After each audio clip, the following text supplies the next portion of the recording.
একদিন তোমার বাপের মতো করে কবরে চলে যান। এই যাই দৌড়ঝাঁপ করছে বেচারা কামাই করার, একদিন দেখবা তোমার রাইখা সে চলে গেছে। একদিন তুমিও চলে যাইবা, এই বন্ধু বান্ধব আড্ডা এগুলো সব থাইকা যাবে। দুনিয়ার জায়গায় থাকবে।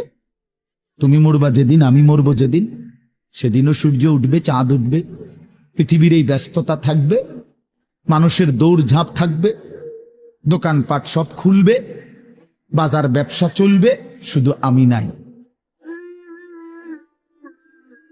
শুধু কি আমি নাই, আর সবই কি স্বার্থপর দুনিয়া। কেউ তোমার জন্য 1 ঘন্টাও থামবে না, কেউ না। কারো হাতে সময় নাই ভাইয়া, কারো হাতে সময়। বহুতই বড় স্বার্থপর এক দুনিয়া এটা। এই জন্য বুদ্ধিমান সে, নবীজি বলছে, আল কাইয়িসু মান দানা নাফসাহু ওয়া আমিলা লিমা বাদাল মাউত। বুদ্ধিমান তো সে যে নিজের হিসাব করে, নিজের হিসাব রাখে এবং মৃত্যু পরবর্তীর জন্য আমল করে।